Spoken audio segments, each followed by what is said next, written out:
Napaaga yata tayo. Saan po yung Loring Street? Loring Street. Loring Street. Loring. Galleria Duemila. Malayo pa? O kakanan na po dyan? Kumanan na. Sige po. Thank you po. Yan. It's Saturday. Andito pa din kami sa your favorite city. Pasay City.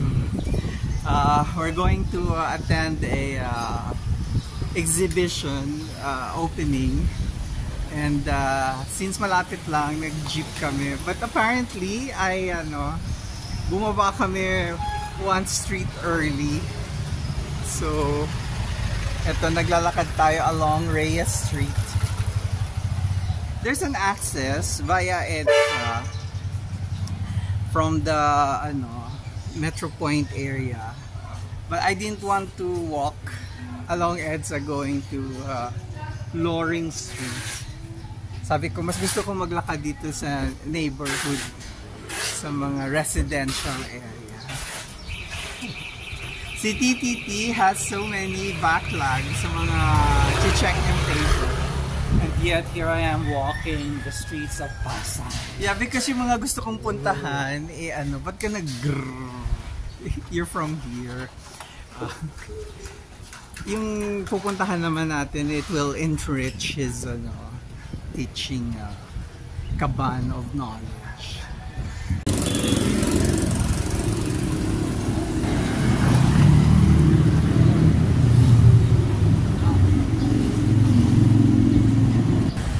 I think malapit-lapit na kami kasi nakita ko na yung Park Avenue man.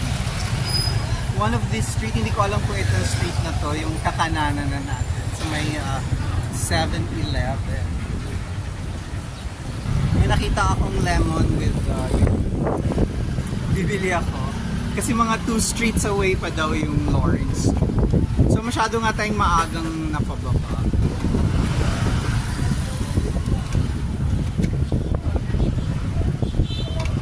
Nahalo na yon. Shake, shake, shake. Thank you. Thank you. Perfect. Thank you. Oh, wow.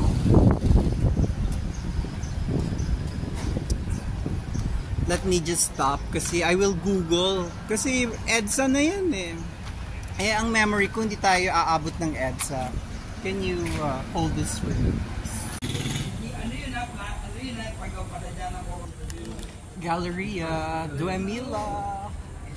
So the exhibit they have from June 1 to 29 is Encounters of Disbelief.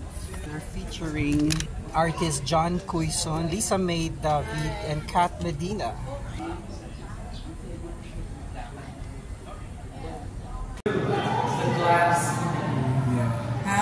How? Tell me. You tell me, you're the art apre.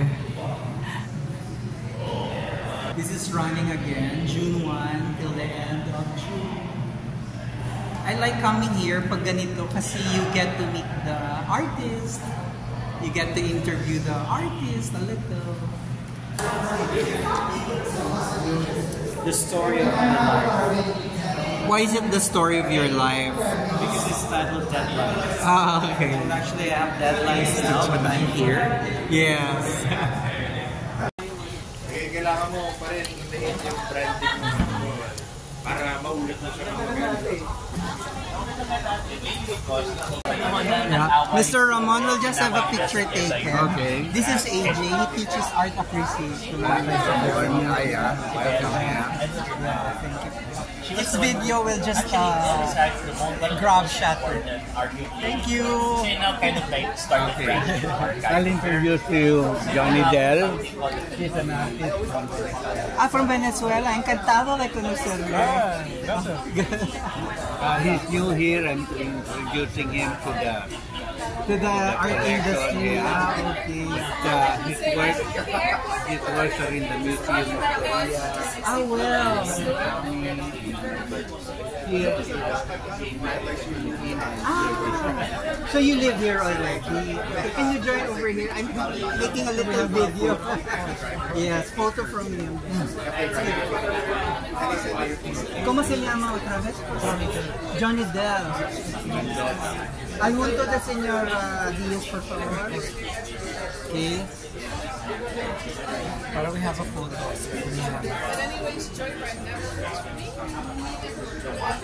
And Asmontado exhibition. Prior to this. Okay.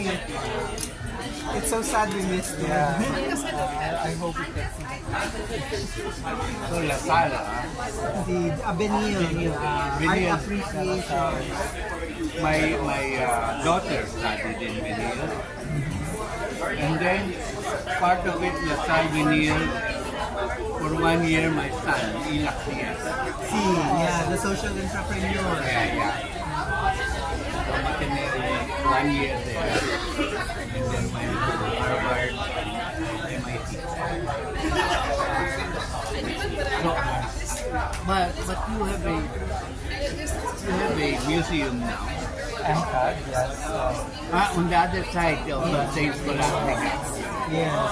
The entrance is along Domingo. Yeah. I keep forgetting that is La Salle. Benil's. Thank you, sir. Okay. We won't disturb you anymore. It's weird, but that's what I've been doing. Before, meron direct title, pero now it's untitled.